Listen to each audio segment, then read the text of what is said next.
I'm very excited to welcome Dr. Berezovska as one of our student invited speakers to Path Presents this year. Dr. Berezovska completed her BS in cell biology from the Kiev University in Ukraine, and then received her PhD in neuroscience from the Ukrainian Academy of Sciences in 1990. She completed research fellowships at the University of Saskatchewan and at Massachusetts General Hospital.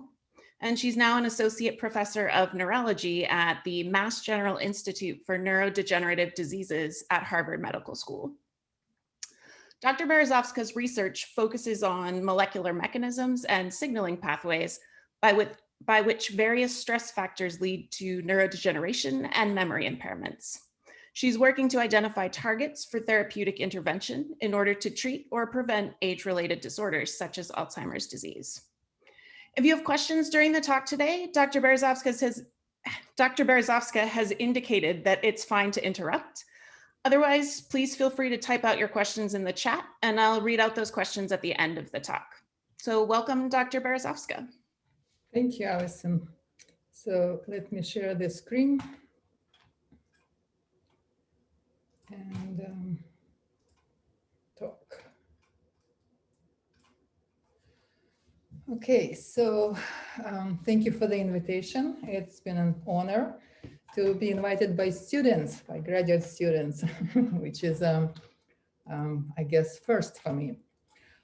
As Allison indicated already, this is my path in pictures from Kiev, beautiful city on a gorgeous Dnipro River, to Prairie Province in Saskatoon, Saskatchewan University for my postdoctoral fellowships, and then to Boston, another beautiful city on the Charles River with streets that reminds me a lot of my hometown. And this is, we have a dual appointment in Harvard Medical School, and my lab is at Mass General Institute for Neurodegenerative Disorders, MIND. And there is a shuttle that goes back and forth to connect a lot of universities and partners, research communities. So I came to Boston in 1995, 96, and that was about time when Presenilin was discovered. And sorry, just have some, and this is by analysis of families with very early forms of Alzheimer's disease.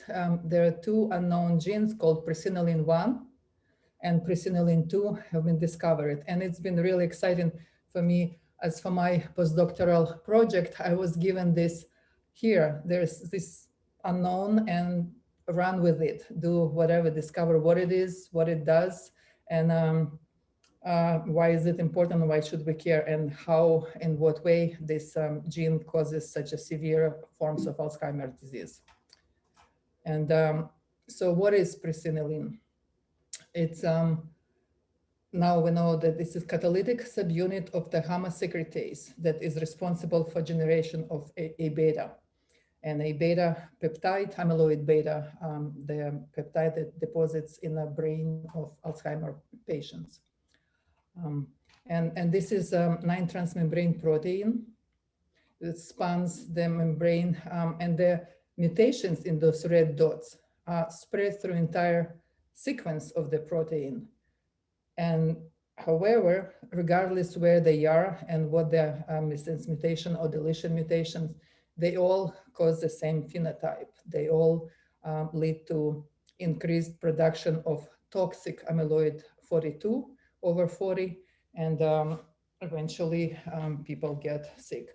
And I will be talking about Presenilin mainly because it's a catalytic component and because it's major, but gamma-secretase, it's 4 members, PEN2, APH1, nicastrin, and Presenilin, just to keep in mind. So this is the one of the most famous patients, which say Augusta D. And this disease was described by Dr. Alzheimer, which is now disease known as Alzheimer's disease. It was young, fairly young woman, 50 years old, and he followed her from admission for a few years. And then she developed, besides the sleep and memory disturbances, aggression, and all the really stripping her of her personality. And 5 years later, she was dead. And usually people survive on average 4 to 8 years after diagnosis of Alzheimer's disease, yet some live up to 20 years. And most likely this woman had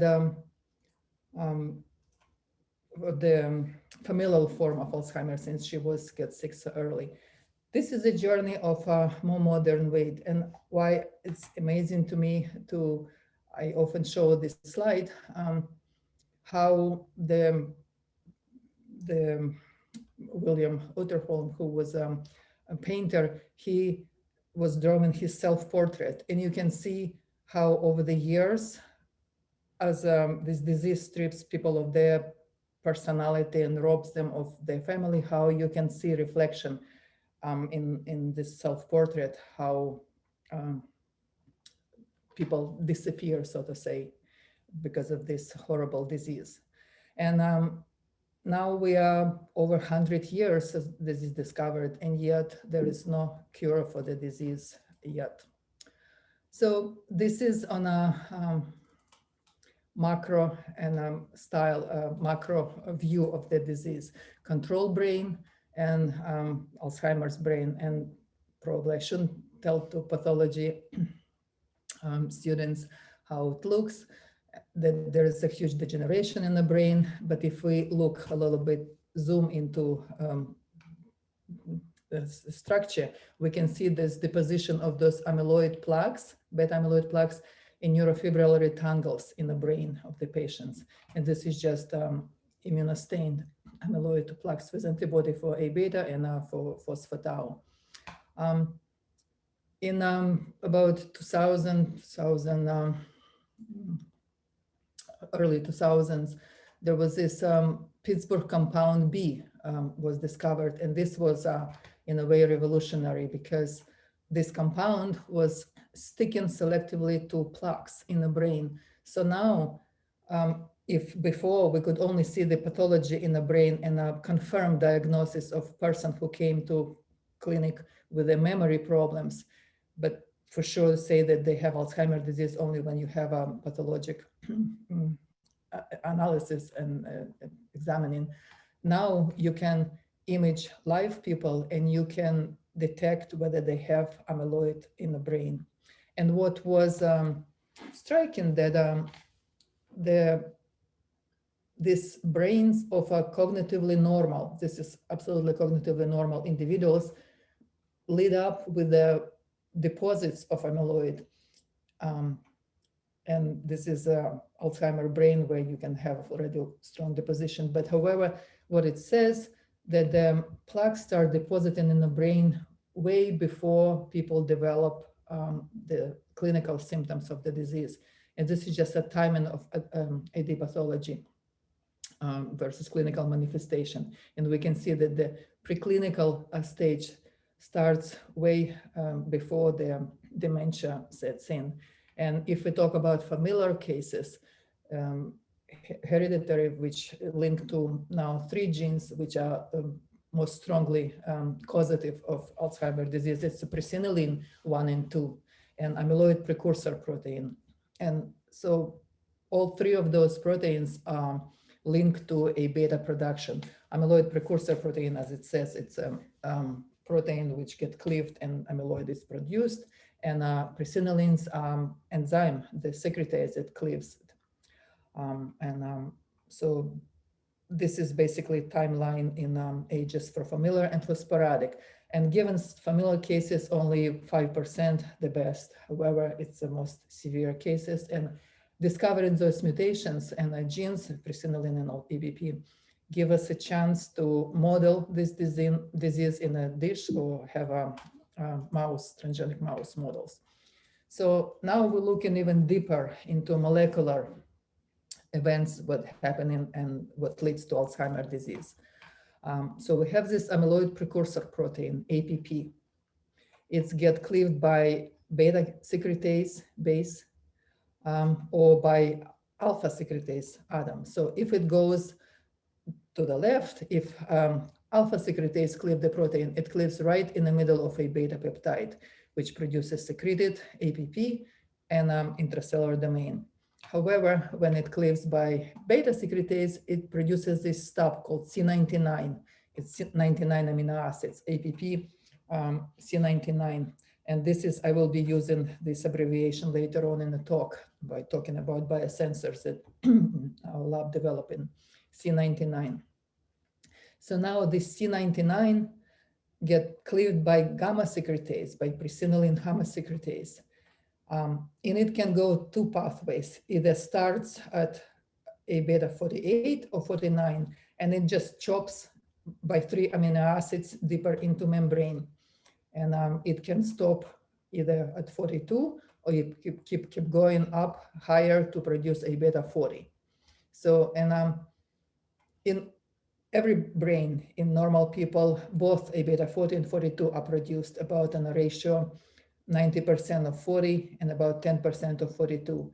However, when this ratio shifts, when there is any, and later on I will tell you what factors can affect, this is what is the most toxic, which leave, because A beta is synaptic dysfunction, neuronal loss, synaptic loss, memory, and Alzheimer disease. So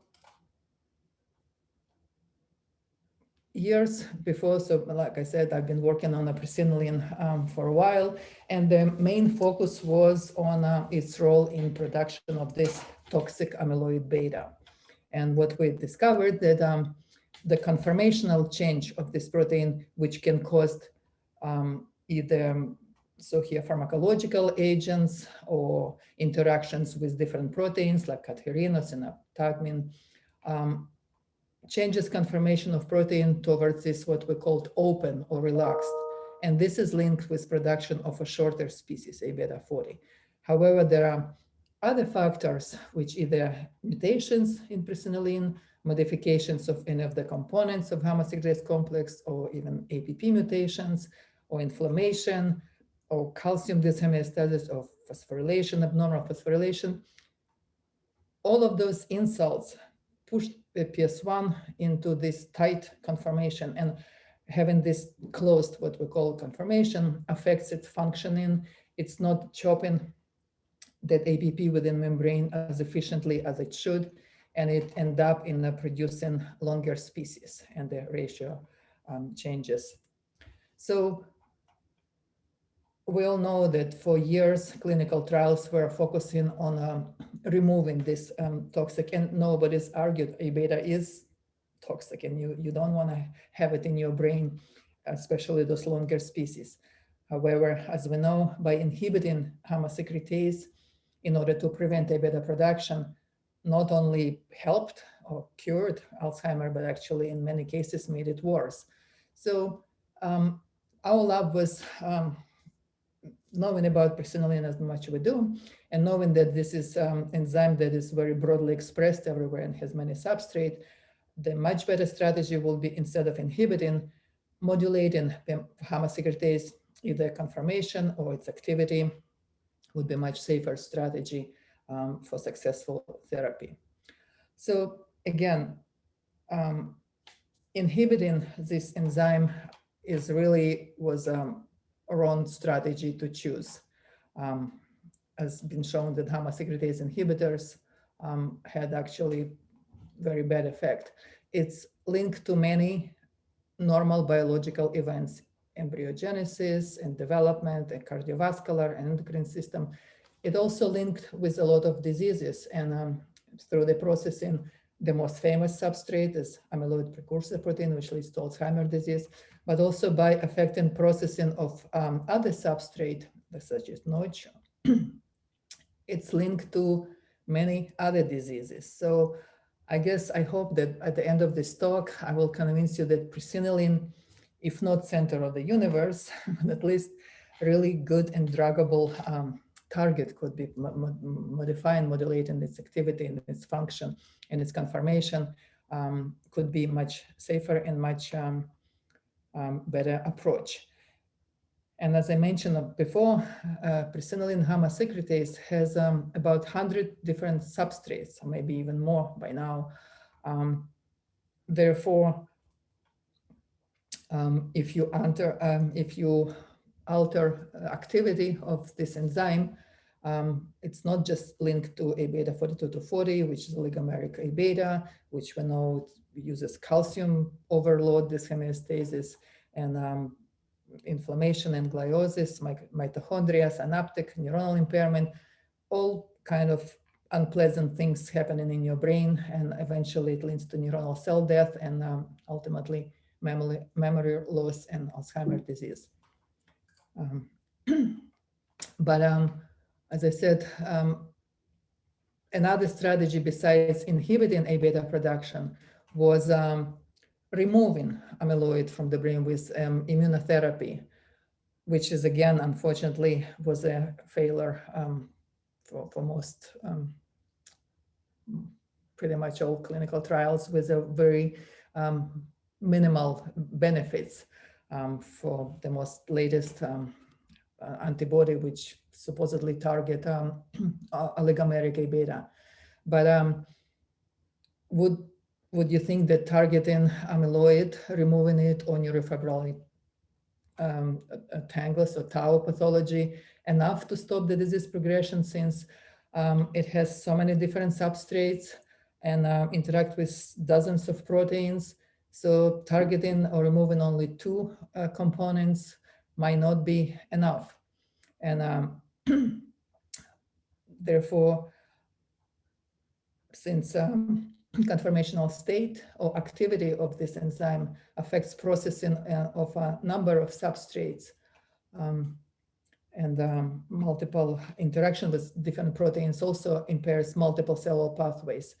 Therefore, in parallel or even independently of A beta toxicity, it would lead to gliosis and all this impairment in disease.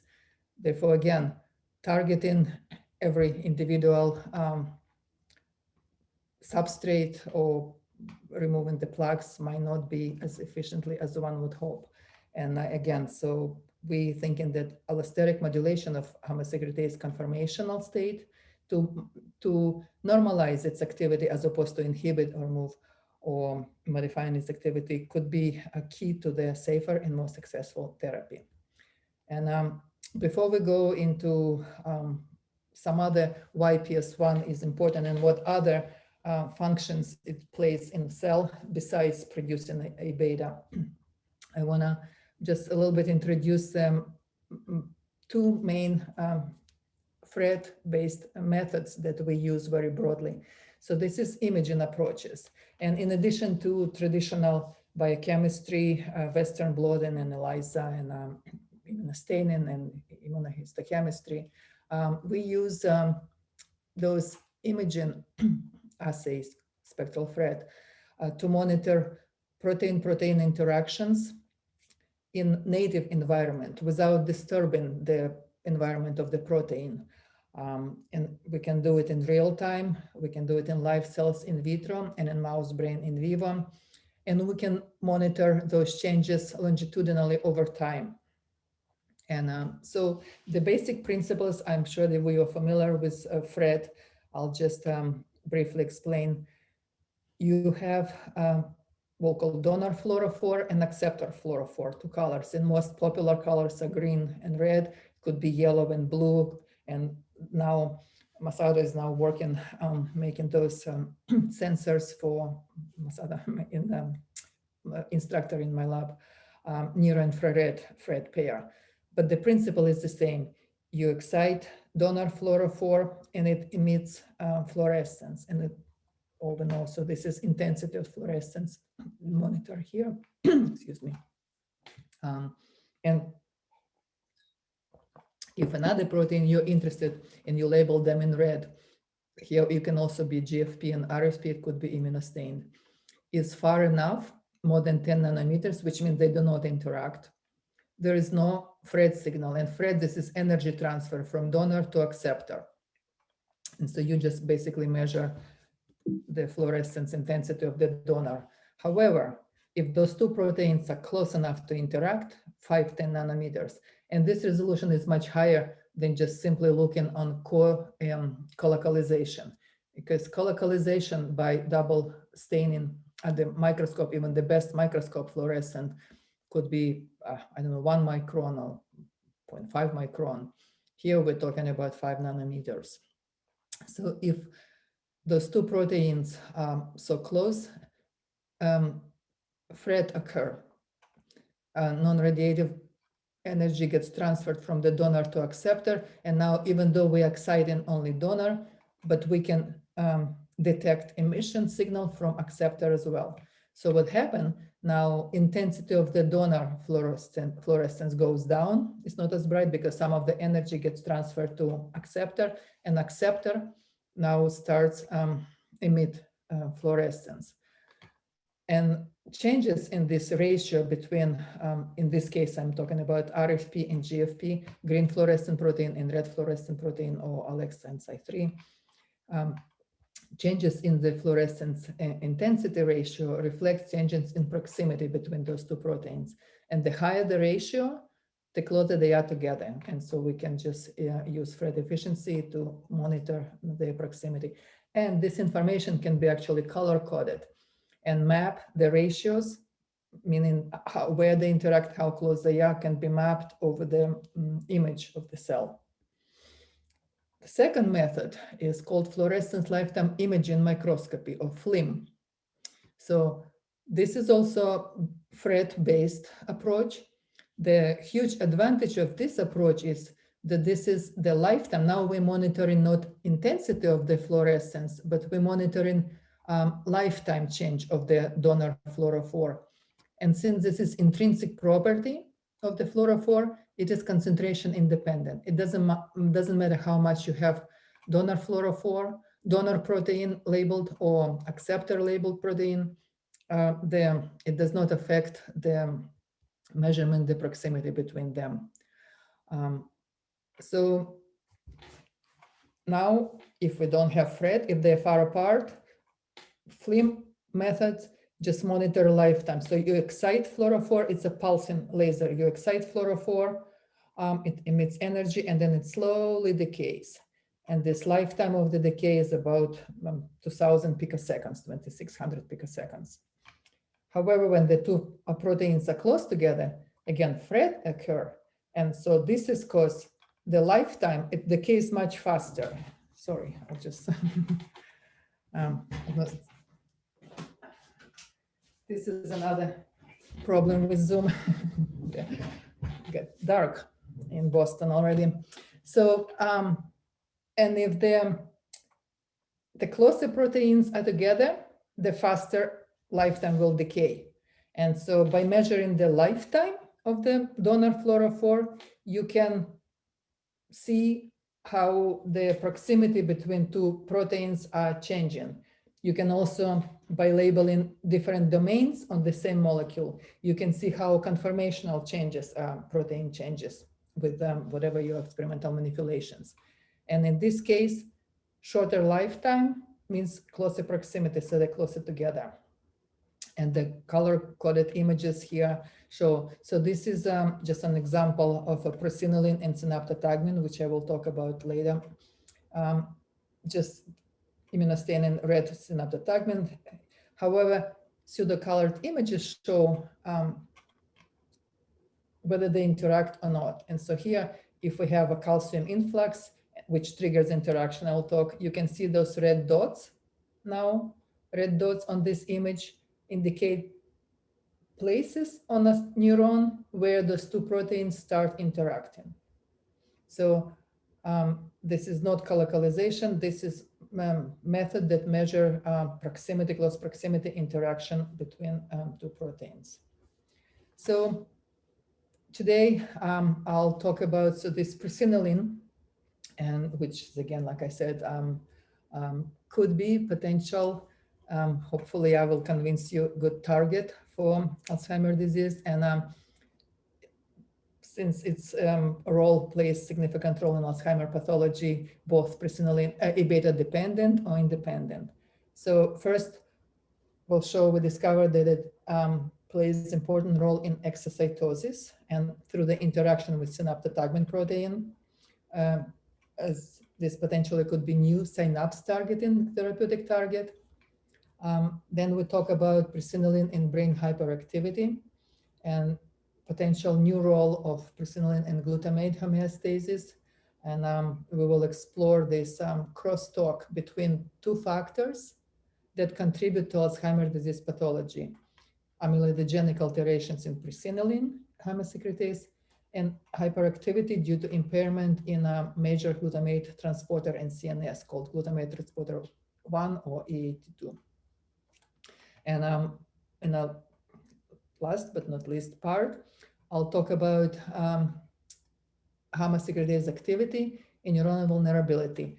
Those two projects, it mainly will be unpublished work, work in progress. But I want to share with you, you can all read papers, but it's always interesting to see something that is and still it works. So role Ps1 in exocytosis and synaptotagmin Ps1 as a potential target. So I shouldn't say much or convince you that synaptic and calcium impairment in Alzheimer's disease, this is one of the first things that happens. We know that presenilin is present at the synapse.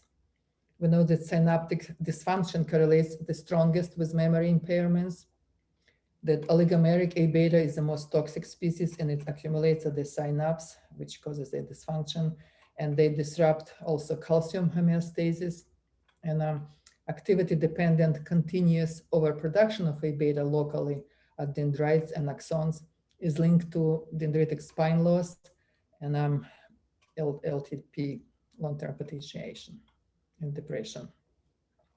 And a calcium overload induces pathogenic change in presenilin conformation that is linked to increased A-beta 42. So it's like a vicious circle. A-beta 42 is bad, causing calcium overload. It changes in presenilin, which in terms increases again A-beta production. And so we know this is what happening, but what are the molecular modulators of this synaptic Ps1 gamma-secretase? And to look for answer, what we did, since we know that activity triggers this A-beta production and changes in beta into synapses, we were looking for potential presenilin interacting proteins in the presence and absence of calcium. And what we discovered that this synaptotagmin in a mass spectrometry screen, synaptotagmin is a novel calcium-dependent interacting protein. And what it is, synaptotagmin, it's a synaptic vesicle protein, which is synaptic vesicles can sit as a reserve pool waiting to be released or ready to release pools. And if calcium comes into a cell, oops, going ahead of time, binds to synaptotagmin, this as a trigger, the synaptic vesicles start moving to the active zone where they interact with snare complex and release neurotransmitter into synaptic cleft. And at the same time, since Ps1 and APP presence in synaptic vesicles, so whatever the content is released. Of course, the first thing we did, we confirmed this interaction by co-immunoprecipitation. We isolated synaptosome and we showed that they interact. And then we use our Flim assay to show that in, why is it jumping ahead of me? That in intact cells in neurons, presenilin and synaptotagmin come together in response to calcium influx. So here, red dots that appeared along the neurite show that the presenilin and synaptotagmin start interacting when calcium influx happen. And this is just quantification.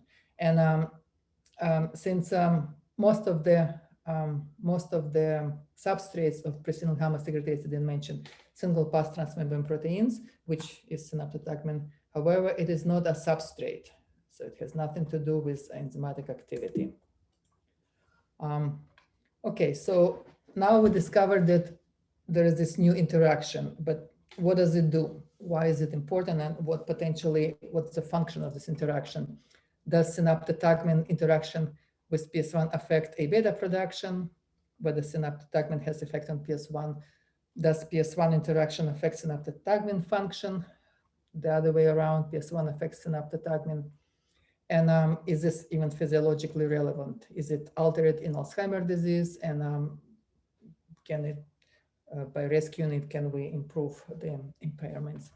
And of course, when somebody wants to discover what interaction does, or what one protein, how it affects another one of the traditional methods are using either knockdown approach or overexpression, and we have used those as well. However, I want to just show here that in addition to those traditional, we also developed PS1-based cell-permeable blocking peptide, which we call PS1 LNT, because it's in a loop region of N-terminal fragment, to block interaction without changing expression level of either PS1 or synaptotagmin. So what is this peptide? First, we discovered, so this is the area, this little loop on an N-terminal fragment of PS1. This is the area where those two proteins interact. Therefore, we use this sequence, amino acid sequence, to develop this blocking peptide. We attach FITC just to see whether this peptide will get into cells so we can visualize it. Then there is this TAT sequence, which allow to permeabilize the membrane, and then our blocking peptide to bind and block interaction. And so here we verify that this peptide indeed gets into primary neurons, scramble as a control or a blocking peptide, both.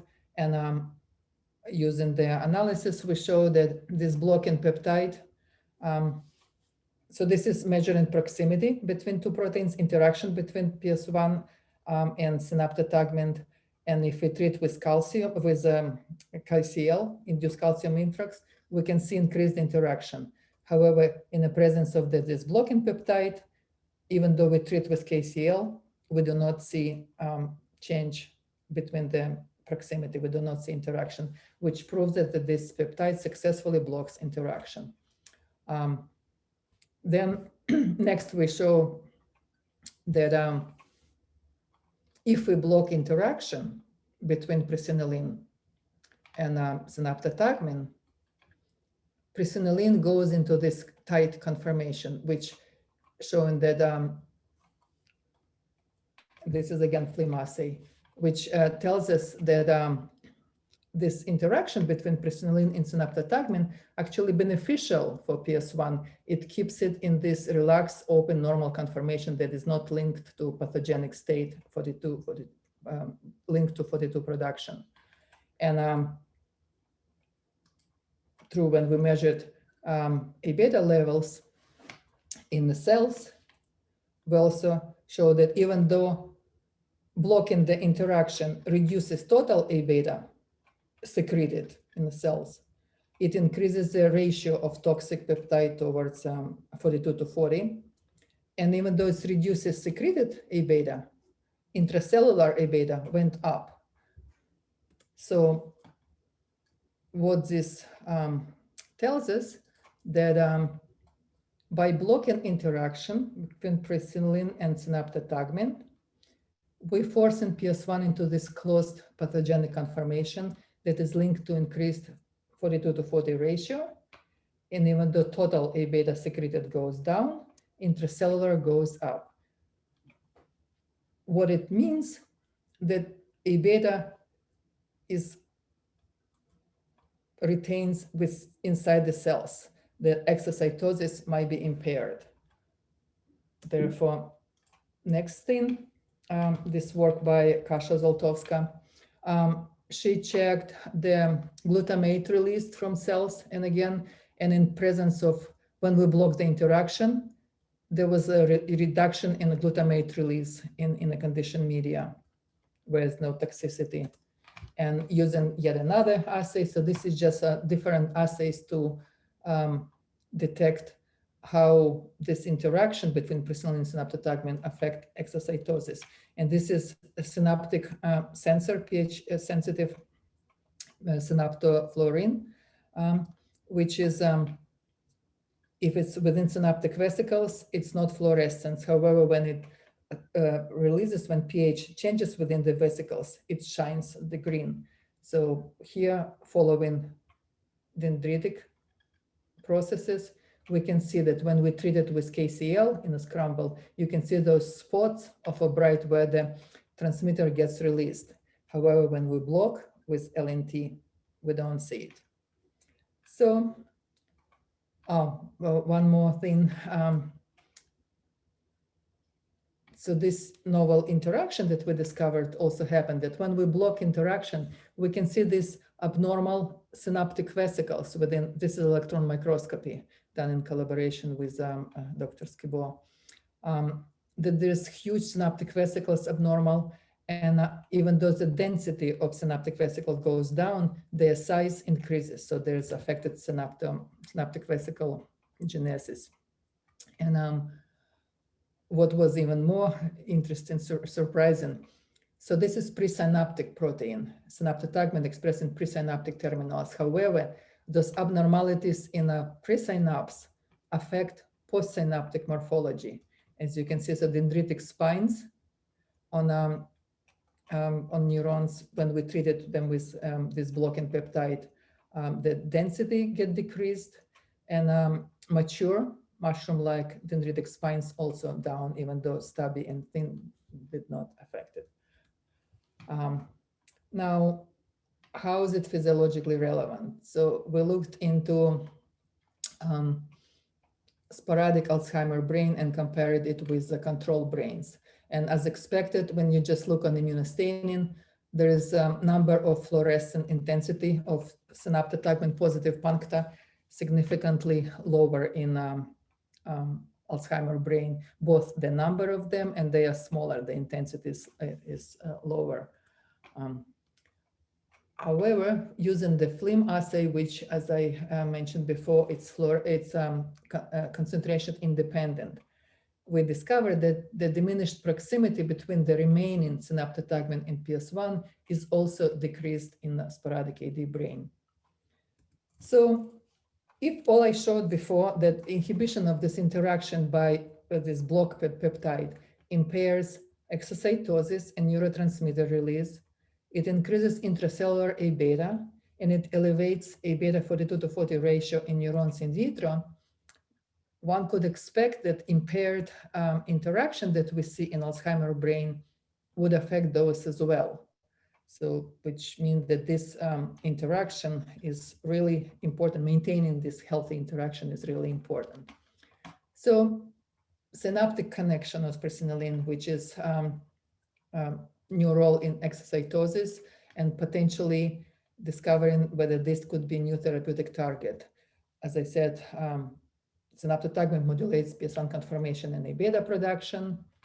It's involved in synaptic vesicle transfer, presenilin, and dendritic spines morphology. It modulates synaptic function in terms of exocytosis, promotes exocytosis and the neurotransmitter release via binding, and restoration of synaptotagmin and strengthening its interaction in the brain might be beneficial in both A-beta dependent and independent manner, potential new therapy. So Ps1 is much more than just gamma-secretase that cleaves enzyme. So second part is Ps1 and brain hyperactivity. So it's been known for a while that amyloid deposition starts often in default mode network system, where impaired activity and default network function in non-demented adults, the first area where amyloid deposition starts in the brain. We also know that neuronal network dysfunction and glutamate transport abnormalities and hyperactivity are early events that happen in Alzheimer's disease. Using transgenic AD models, mouse models, it's been shown that network hyperactivity precedes amyloid plaque deposition in the brain.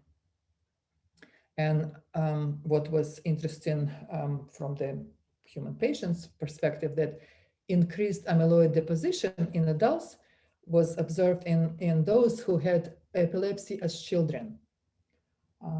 And the most, again, important for us in terms of presenilin link, that familiar patients, Alzheimer's disease patients, and particularly those with FID Ps1 mutations, have significantly higher incidence of epileptiform activity. So on one end, epilepsy as a children leads to increased A-beta deposition when they adult. On the other hand, the patients who have these FAD mutations and amyloid deposition starts early have significantly higher incidence of epileptiform activity. So there are those two key factors that involved in Alzheimer's disease. And just recently, we discovered this intriguing link between those two key players in pathogenesis, in AD pathogenesis, between presenilin and glutamate transporter 1. And also another name is E82. And this is major transporter in CNS. So what is this glutamate transporter 1? It's a major transporter, as I already said, and it's responsible for about 90% of glutamate uptake. So one can imagine that abnormalities and dysfunction of this transporter could lead to serious neurotoxicity, excitotoxicity. It is highly abundant in the brain. It's about 1% of total protein. It's expressed mainly on astrocytes and with some expression within the presynaptic terminals.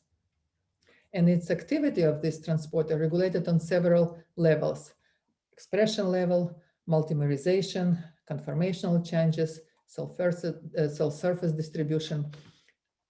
This monomeric GLT1 is inactive. For it to be functionally active, it has to form dimers or trimers and reach cell surface. And this is, we'll talk. So we recently found that those two proteins interact in both mouse brain and in primary astrocytes and in neurons in both. And this is just Western blot co-immunoprecipitation using Ps1 antibody to pull down GLT1 or using GLT1 to pull down Ps1. And using Flim-based approach, we showed that, so this is confocal images stained for glutamate transporter and for presenilin, and this is pseudo-colored Flim images.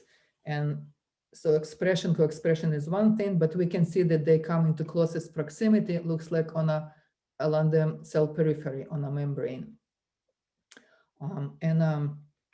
They interact in both astrocytes and neurons, as we confirm our Western blot findings. But what's interesting that this interaction is selective. In astrocyte, there is another transporter, glutamate transporter called GLAST. And it's not interacting with presenilin. There is no.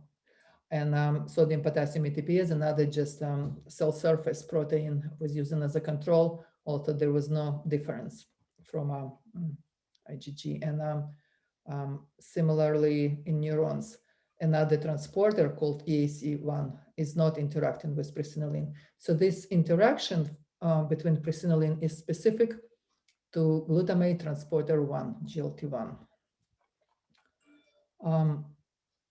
So this is now work in progress. It's unpublished data that we're working on it now.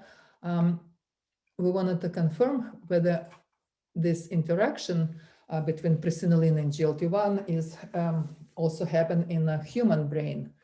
And we looked on control brains, sporadic AD brains, and frontal temporal dementia and other neurodegenerative disorders to see whether this interaction that we detect is specific for AD or FTD. So what we found that this is pseudo-colored images, and this is if you have a reddish color, so the proteins close together, no interaction or further apart. And you can see that in sporadic AD, the interaction is significantly reduced.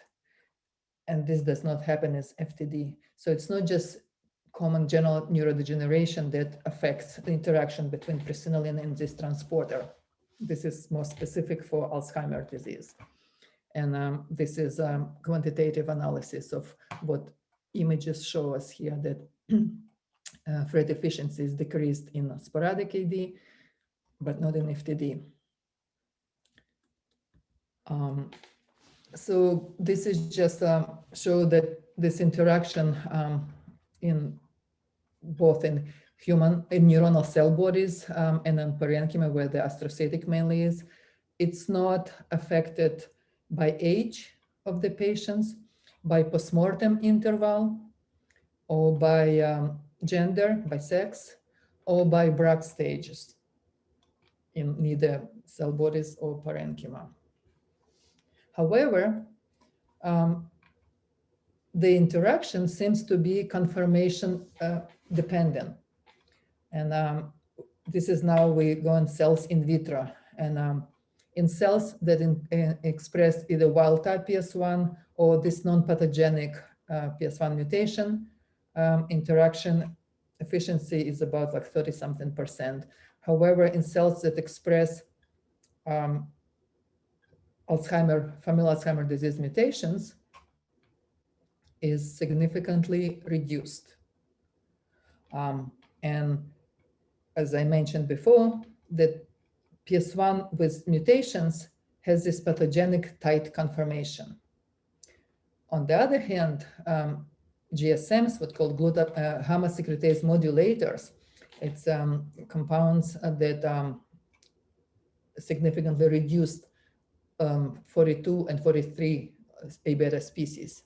And we showed before that those compounds shift PS1 into this open conformation. They significantly increased interaction between PS1 and GLT1. So this tells us that conformational state of PS1 gamma-secretase affect PS1 binding to GLT1 with pathogenic close conformation reducing and GSM-mediated open conformation enhancing the interaction. And this happened not only in vitro in cells, but this is a collaboration with Rudy Tanzi's lab, who provided those GSMs, those modulator compounds, and we showed that they significantly increased interaction between PS1 and GLT1 in the brain of transgenic mice, TG25. We used two different mice, TG2576 and APP-PS1 mutant in a cortex of these mice. So what it means that, again, verified that conformation of presenilin seems to be affecting this interaction. This work done by Yulia Turchina in my lab, and she showed that if we express, so this is cells that have stably transfected with PS1 and APP. And if we co-express GLT1 in these cells, the amount of A beta secreted is significantly reduced. And this is not because there is a toxicity after GLT transfection, which basically show that GLT1 and its binding to PS1 beneficially affects PS1 conformation and diminishes total A beta production secretion. Does PS1 expression and interaction with GLT1 would modulate GLT function, whether is there effect, reverse effect, where there is this functional crosstalk between those two proteins. And as I mentioned before, to be functionally active, GLT1 must be forming dimers and trimers. This is functional active, and traffic to cell surface, be present on a cell membrane.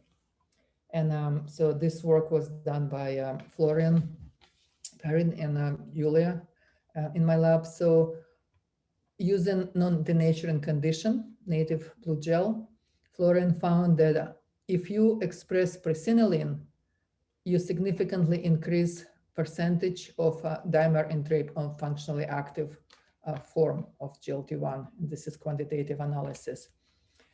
This is a denaturing condition, but using cross-linking. And the same trend, however, as you can see, when we use the denaturing condition, you break some dimers and trimers even with cross-linker, and therefore percentage of monomeric is significantly higher.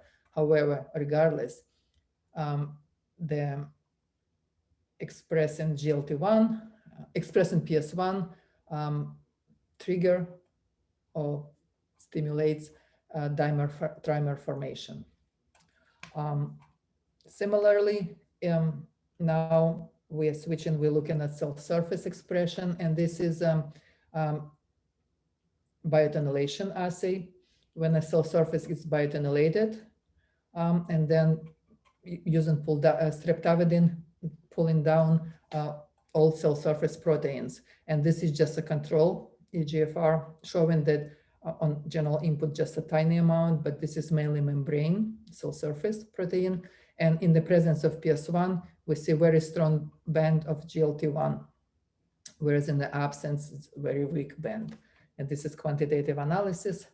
Fluorescence shown. This is used in flow cytometry, showing that in the presence of PS1, this percentage of cells with cell surface GLT1 significantly increase, so shifts towards them to right, which the GLT1 cell surface expression in double knockout HEC cells, and this is cells provided by Dennis Selka's lab, which stably express GLT1 EGFP, is potentiated by PS1 expression. And this is just really very preliminary. This is collaboration we established with Paul Rosenberg lab at Boston Children's Hospital. And it shows it's a functional assay that there is truly functional crosstalk between those two proteins. And that by expressing presenilin in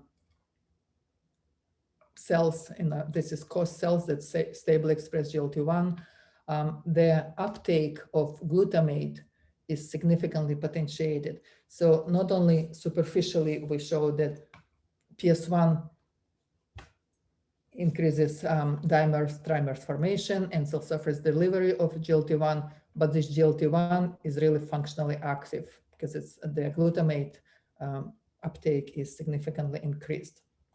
So summarizing crosstalk between those two proteins, we can show that interaction is diminished in Alzheimer brain, and pathogenic conformation reduces, whereas GSM modulated relaxed conformation increases interaction. That conformation of presenilin is really critical for the interaction.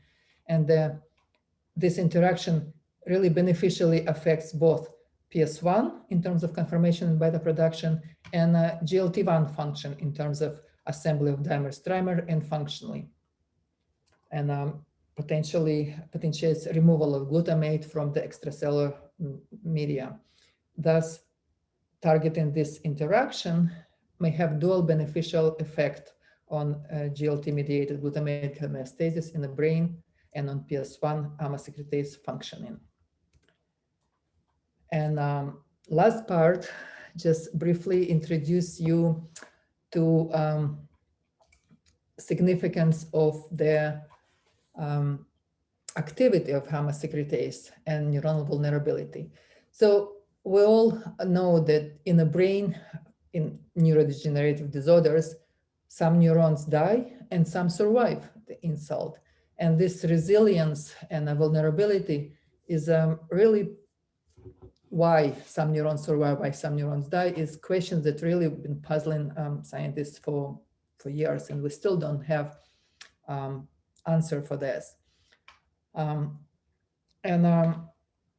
So our working hypothesis is that gamma-secretase, we know that it's very dynamic structure and changes its conformation, and these changes will affect alignment of the gamma-secretase with substrate and affect its activity possibly, and thus ability to trim substrates within the membrane.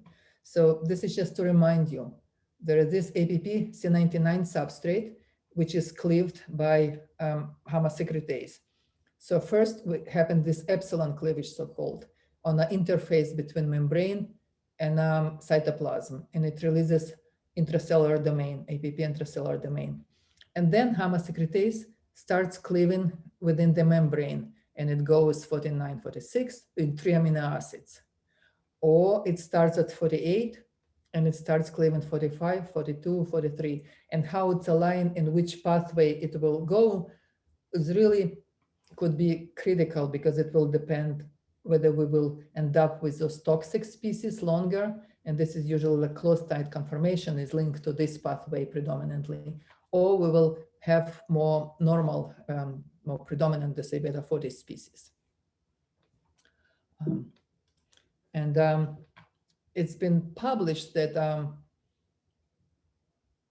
regardless of A beta, this is without A beta, in Ps1 gamma-secretase, in Ps, presenilin, both 1 and 2, conditional knockout mice, there is age-dependent neurodegeneration happens.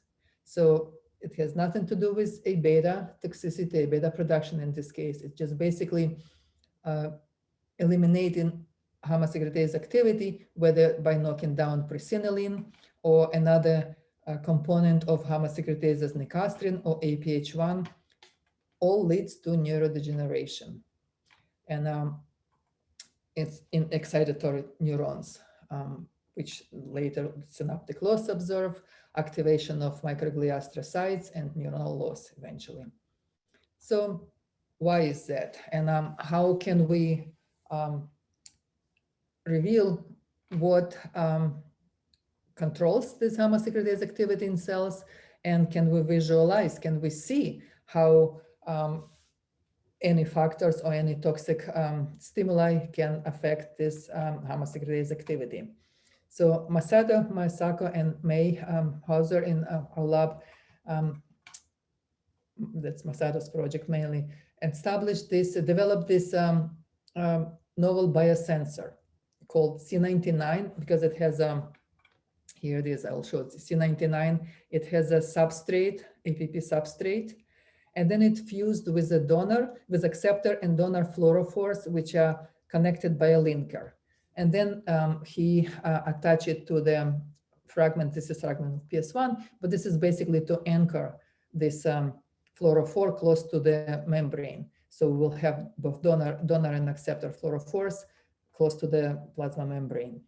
So when we have inactive gamma-secretase, those two fluorophores stay really close together, and we are monitoring FRET. We monitor energy transfer from a donor to acceptor. Yeah. However, when we have active gamma-secretase, it cleaves the substrate APP, it reduces A beta in the conditioned media and releases this intracellular domain, which is linked. So now, in the change in proximity or orientation between those fluorophores, changes FRET signal. And I put them here very colorful because we started with red and green colors, and then yellow and blue, YFP and Tian, which are much better fluorophore, the sensor turned out to be. So the same principle, you excite donor fluorophore, energy get transferred, and you detect emission fluorescence. And if they are closer together, there is more energy get transferred, more fluorophore, and there is stronger signal. So by measuring ratio between YFP and CFP, in this, or turquoise in this case, and YPET, we can detect how close two proteins are. And Dr. Berezovska, can I just jump in real fast? yes. We're running up on 2:30, which is when I think a lot of people are going to have to leave. So okay. I don't know if you want to. Time. Okay, thank you. I should have a timer in front of me. So basically, let me just jump to the most interesting part. So this biosensor can detect activity of gamma-secretase in individual neurons. And here you can see that what Masato found, that some neurons naturally have low activity, they're in blue, and some neurons have high activity, they look like red, both in cells in vitro and in mouse brain. And I will just jump right here, using propidium iodine as a marker of neuronal cell death. Masato found that neurons with a high activity more resistant. This is a trigger with glutamate, with toxic effect of glutamate excited toxicity. However, neurons, they had low gamma-secretase activity, they succumb and they die first. So it seems that the amount of gamma-secretase activity really predisposes neurons to vulnerability to the toxic insult, in this case, glutamate toxicity. And so Masato also found that this is not just specific for glutamate toxicity. He used oxidative insult, and he showed the same, that neurons that had lower activity, they died, whereas neurons with a higher gamma-secretase activity resisted. He just recently published this near infrared sensor. And what that allows us to do, multiplex recording in the cells, not only activity of gamma-secretase, but also using most of the markers, whether for cell death or for calcium influx, are in this spectrum of red, green, yellow, blue. However, this near infrared sensor can now co-image at the same time both events that happen. And okay, so this is basically Masato was showing that neurons with low activity, also after you trigger them with glutamate, after you challenge them with glutamate, have much higher calcium load, overload. So to summarize, the presenilin has really big role in A beta dependent and independent, plays role in exocytosis through interaction with synaptotoxin, have role in brain potentially regulated homeostasis in brain hyperactivity through interaction with glutamate transporter and modulating GLT1 function. And that this is really exciting also, that gamma-secretase activity could be linked to neuronal vulnerability. And if we can modulate, if we can establish or fix the gamma-secretase activity, we might rescue or allow neurons to survive all those insults. And for now, Masato tried excited toxicity, oxidative stress, and he looked at calcium homeostasis. So basically, here, our new potential target could be done, because there are different insults that affect the brain, and but since Ps1 gamma-secretase has so many substrates and involved in so many pathways, instead of targeting every single of them or targeting separately A beta or tau, if we target this protein or enzyme, we can rescue it in much broader way. And just most important slide, the Masato, the gamma-secretase activity assay, Florian worked on GLT1, May and Yulia helping with 2 projects respectively, Lauren started GPN1, Akasha, and everybody else, and our collaborators. And of course, funding, without which we couldn't do this work. And thank you for attention. And sorry about running late. Well, thank you so much. I don't see any questions in the chat, so I think if people would like to just sort of use the hand raise function. I've got a question. May I ask a question? Sure. Yeah, in terms of the single cell studies of the expression of gamma-secretase, is there any evidence that there's cell to cell to cell variation? Some with a lot, some less, because there's plenty of evidence for many proteins and messenger RNAs. With aging, you get a great increase into cell-to-cell variegation, and that might be part of the pathogenesis. So what do we know about that so far? So I'm just here, I cannot. So with so what we know, what Masato showed, and I'm looking for the best slide. Well, we can look at this one. That oh, actually, sorry. Let me jump right here. So this is in cells, primary neurons in vitro, and this is in mouse brain. And so this is one age. Even we didn't look at aging, and this would be really interesting to see whether with aging, gamma-secretase activity is changes. But even if you're looking at one point, in the brain, there are neurons, some with high activity, some neurons with low activity, and both in vitro and in a mouse brain.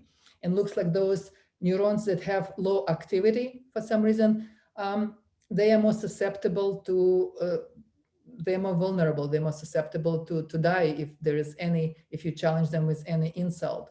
The next question would be to see, do single cell, either proteomics or omics, any omics analysis to see what's in these cells, why is it having low activity, and why these cells has high activity. So this is resilient cell, looks like vulnerable cells. So there is a variability, heterogeneity, whether it changes with age, we haven't looked at that. That would be interesting. Okay, Yep. thank you. Sure. Sumi, did you want to ask your question or?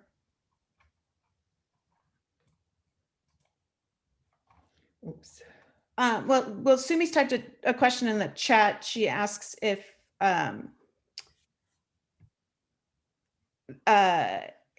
do the familial AD PS1s impair interactions with synaptotagmin, and do you think PS2 is similar or maybe has opposing functions? Yeah, well, that's true that PS2 turned out to be a not so favorable brother of PS1, and maybe just simply because PS1 is more studied, has better reagents to detect than PS2. The familiar, FAD mutations effect on synaptotagmin, I think Kasia also looked at that, and I think it was also changed, but mainly we looked on in Alzheimer brain, and we saw that there was a reduced interaction. Presenilin 2, we did not look. And again, the simple question, simple reason was in the beginning that there was no good PS2 antibodies that would be selective for PS2 and did not cross-react with PS1. So we weren't sure what we were. However, there are good PS1 antibodies. Oops. Okay, well, we've run a little bit over, and I apologize for that. But if anyone has any questions, please feel free to reach out by email. And thank you, everybody. Email me if you have any follow-up or you have any questions. And sorry for I ran a little bit. I should have timer in front of me. Thank you, Alison, for stepping. Well, thank you so much for joining us, and we really appreciate it. Thank you.